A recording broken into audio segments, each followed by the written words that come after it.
Well, researchers have been able to show us, and this is a pretty amazing thing to say. The mystery has always been, when we look at genetic codes, when we see those amino acids lined up on the double helix, what is it that determines whether the amino acids, whether the antenna are turned off or on? Well, within just recent years, through the HeartMath Institute, people like Dan Winter working with HeartMath, what has been discovered is this, is that there is a switch that turns off and turns on where those coding sites lie, and that the switch for that turning off and turning on is what we call emotion. And this is the first time that we've ever seen the patterns of emotion directly physically linked to human genetic material. So what I'm saying is this: when you look at the double helix, the green is the double helix of the DNA on this image. What Dan Winter says is the long wave of emotion programs this shorter wave of DNA. So emotion, the long wave, the long red wave of emotion, wherever this wave of emotion touches, where it crosses this double helix, is what determines where the site is that code will either be turned off or turned on. If we're going to have an antenna at this site, it will only be turned on if the wave of emotion crosses this double helix.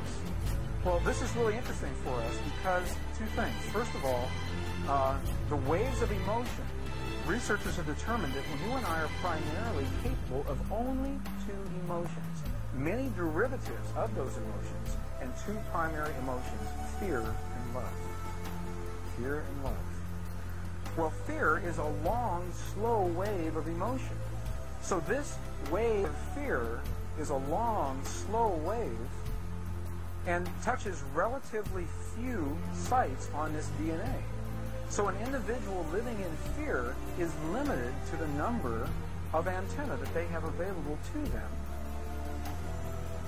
Whereas an individual living in the pattern of love, this is love in DNA, you can see it's a higher frequency, shorter wavelength. We have many more potential sites for coding along that genetic pattern. This information, this is amazing. This is the first time we've ever had a hard digital link between emotion and genetics. And what we're saying is this, that the way you interpret and perceive emotion in your lives directly, linearly affects and determines how your body responds genetically. The patterns of light align themselves along the axis of this DNA. What they can say is, what we can say from this, is that DNA entrains light. Now, the really interesting thing was when they took the DNA out of the vacuum, the light was still entrained in that pattern, even though the DNA wasn't there. And the researchers call this now the phantom DNA effect. And what they are saying, what we can say very accurately, is that light responds to our genetic material. And in that, with that piece of information now, for the first time, what we have is a link between emotion, DNA, and light, which is what our world is made out of. As emotion, thought, love, fear, whatever they are, as emotion determines the patterns and the codes in the DNA, and the DNA determines the patterns of light. DNA serves as a template for the patterns of light around us. For the first time, we have hard, physical, direct evidence, digital evidence, that our emotions and our thoughts directly affect the physical world around us. And that was an amazing thing for me to be able to say to you. Not only does it affect the world around us, it affects the world within us.